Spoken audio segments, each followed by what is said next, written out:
Okay, so this is Insamnity. They posted this 3 months ago.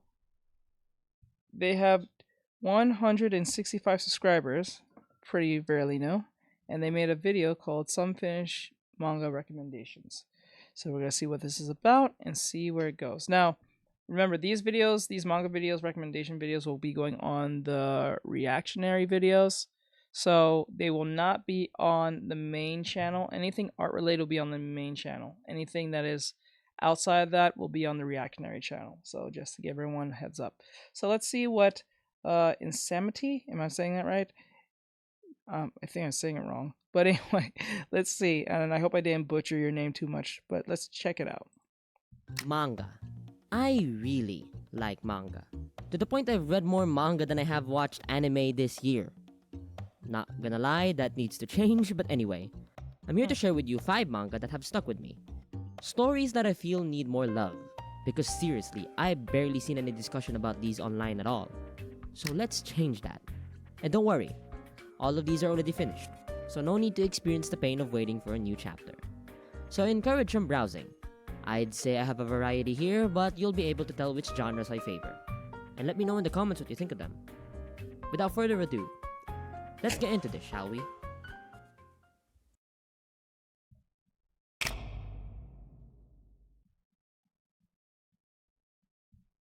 Welcome to the Devil World, where devils use magic to form contracts with demons, powerful beasts of this world, turning them into familiars. Enter Patty, a devil girl with little to no magic. Oh, a colored one. You don't see a lot of color manga these days. I guess that's kind of gonna be like a new thing in time. Usually I see that in more like, unless this is a digital manga. I'm not sure. You don't really see that a lot. They're usually in black and white, but let's go. Magic at all, who for some reason ended up making a familiar out of a human. Sorry for My Familiar clocks in at 11 volumes with 77 chapters. It starts off with Patty and her human familiar Norman traveling the devil world in search of her father who disappeared one day because of loan sharks, leaving Patty to shoulder a massive debt. As they follow the trail of mischief her father left, they meet new companions along the way to join them.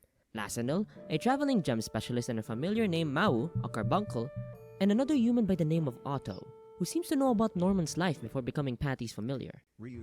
As they continue to track, Yeah, I don't really see that a lot. Wait, is it in reverse where it usually is the demon who's the familiar? Let me see. He said, yeah.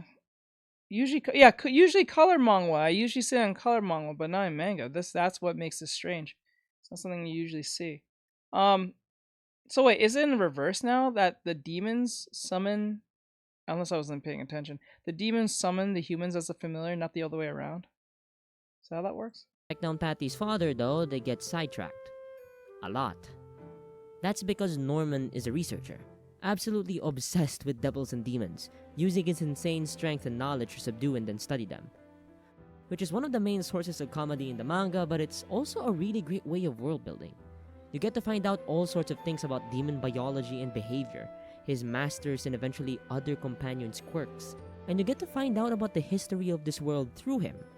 So exposition is actually fun because of Norman's infectious enthusiasm to just learn more. But as they unravel the thread of Patty's father's scheme, things get absurd, and chaos ensues. And under all that chaos lies something more. Something sinister. This manga will surprise you. Stories that start off simple then sprout wings, soaring to greater heights is why I love this medium so much. A story about found family and so much more. Honestly, Okay. why doesn't this have an Okay. anime yet? Perfect for a 2-course show. It has the makings of what could be a good anime. Please make it happen, I beg you.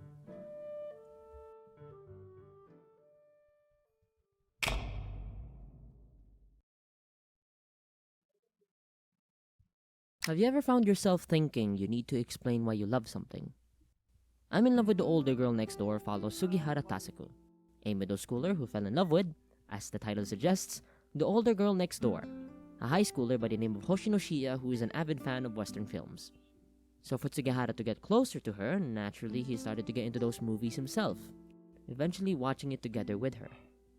But Sugihara's just a kid. A lot of the films they do watch completely fly over his head, but he still tries his best to understand them and give his impressions despite this. And honestly, I love how they portray this little guy in the story. He's a kid, and we see devils are different from each other in this manga, I'm guessing. I guess so. how naive he is, how cocky he can be, and how little his awareness is of people around him. But he's so earnest. And it's through that earnestness he's able to break through the walls that Shia constantly puts up. You can't help but be proud of him as he grows and matures, learning more about his own feelings for Shia, actually being able to express himself better, and come to the realization that perhaps it's fine not being able to put into words why you love something. You simply do. I'm in Love with the Older Girl Next Door is a coming-of-age story. It's about navigating adolescence, how our lives intertwine and influence each other, and about learning to communicate and express your feelings. This manga's short, 4 volumes with just a dozen pages per chapter, so please, don't miss out on this.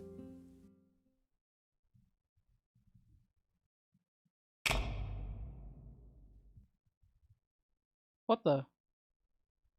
Sachi's monstrous appetite centers on a pair. Ah, this art style. This art style right here takes me back. It reminds me of like, it looks similar to like Love to Rue. To Love Rue, I think.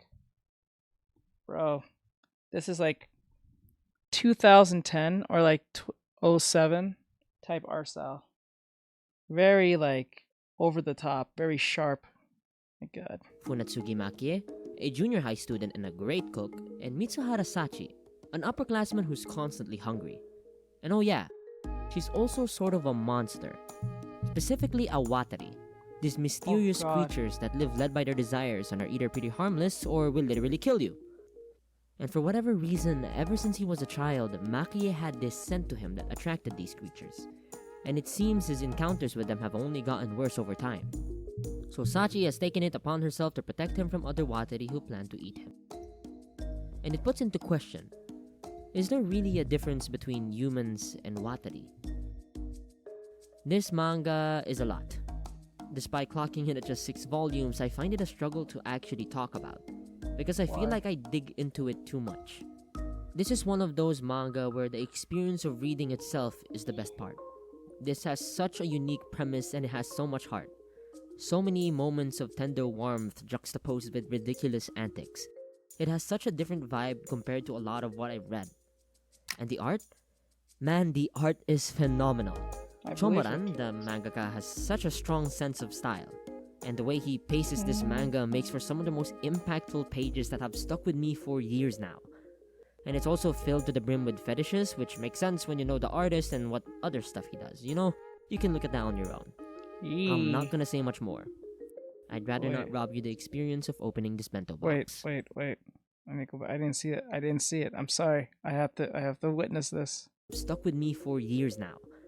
And it's also filled to the brim with fetishes, which makes sense when you know the artist and what other stuff he does. You know, you can look at that on your own. What the hell? I'm not gonna say much more. I'm not happy I'd with rather that. not rob you the experience of opening this bento box.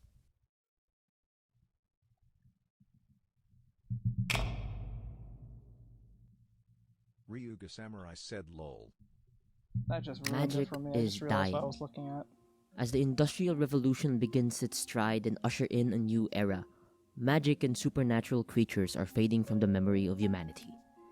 Ziska, a little girl from a long line of sorcerers, is now thrust into a world where her craft is no longer needed.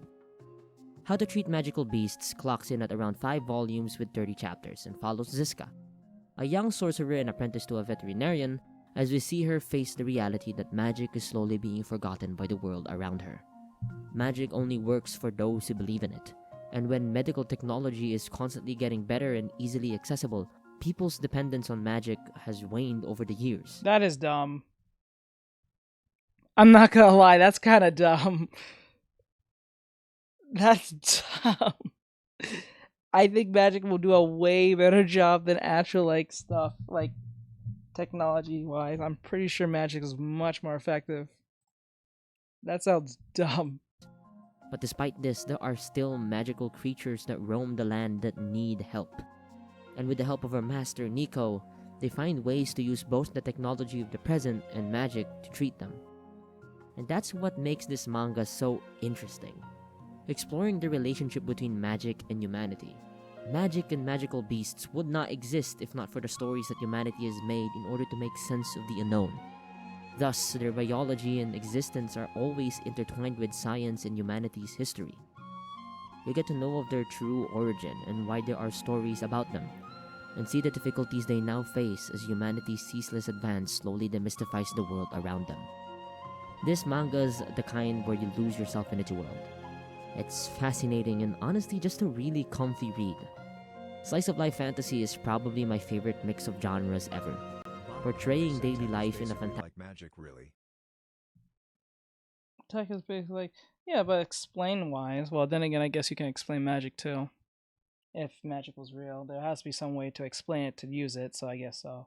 I don't know. I think magic Ryuga has more of Samurai a. said picking stuff like electricity over magic is crazy work. That's what I'm saying. Like, if you have electricity in your hands, why would you? You know what I'm saying? fantastical setting resonates with me a lot for some reason. I'll probably make a video about that at some You point. never have to pay the heating bill.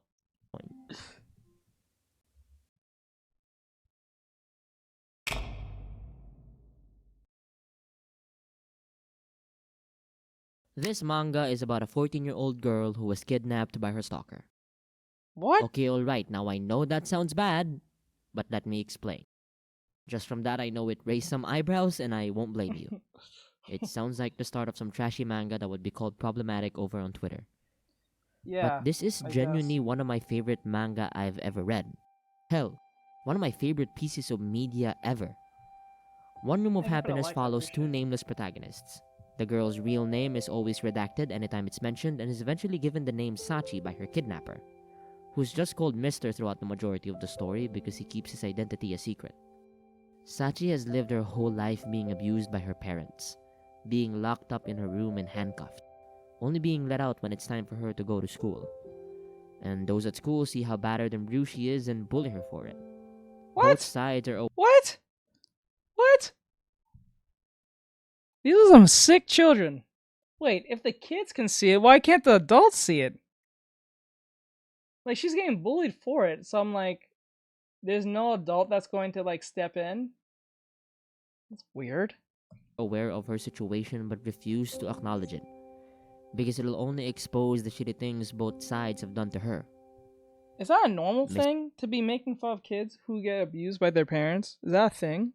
I don't think that's a thing. I don't think that should be a well, that probably is a thing. Then again, I don't think that should be a thing. Mister is a guy who, after a loss in his life, has lived without aim or reason, empty and hollow, but doesn't have the courage to die. Until he found Sachi, and saw what life she had, feeling hatred for seeing himself in her. So he began to stalk her. As Sachi was makes about him to end her soft? life though, Mister stopped her, telling her to stay with him instead. Sachi obviously obliged and gave him a proposal. If they can run away from the police, she marries him.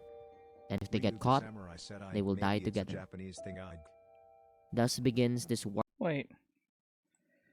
Don't know. Maybe it's a Japanese thing. I don't know. Yeah, maybe it is. Because that's a weird thing to do. and gave him a proposal. If they can run away from the police, she marries him. And if they get caught, they will die together. If she runs away from the police, you should marry him. Why don't you just tell the police that you're being abused by your parents at this point? If you're gonna run away with a stranger, might as well put these parents on blast. I'm just, you know what I'm saying? Like, if you're right at that point, you was gonna jump in front of a car and then go with this random stranger and hide from the police. I would just at least put these parents on blast. I'm just saying. You know what I'm saying? Thus begins this warped relationship built on nothing but lies to each other and to themselves. This story acknowledges just how messed up the situation is. These two are clinging to each other out of desperation, wanting Like to trauma have some bonding. semblance of happiness they either never had or lost. They both try to tiptoe around acknowledging it, hiding their true motivations from each other.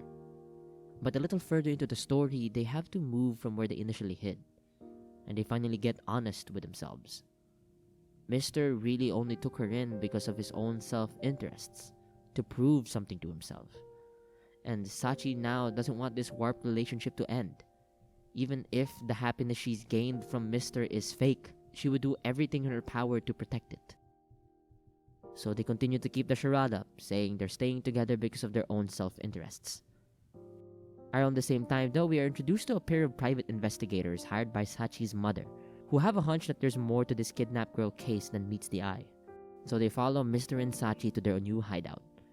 And they start challenging the idea that the relationship is truly about their self-interests. I'm gonna be real with you. This part of the video has been written more times than I can count. Because every time I tried to explain this, I just felt like I came off a bit insane. Which is funny, that's literally in my name, but I can't help myself. This manga is so special to me. Yeah, the premise is questionable on the surface, but beneath that is such a compelling story about forming bonds, trust, and love. And no, not the romantic kind. This isn't a romance. It's just true, unconditional platonic love. This author had such a strong vision for what story they wanted to tell and wasn't afraid to go deep and dark with it. And they It's only platonic? Man. handled all of it with so much grace. If you're only ever going to be reading one of the manga I've talked about here, let it be this one. All I can really say... Talk about being friend-zoned hard. How do you, like, kidnap somebody, build this type of relationship, and just be platonically friends?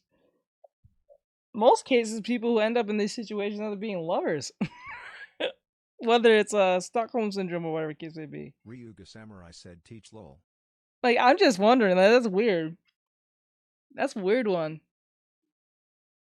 Man, you got friend hold. Man, you're doing something wrong. Well, you did something wrong, but then again, you're doing it wrong. Say is trust the process. It's only 11 volumes with 6 to 8 chapters.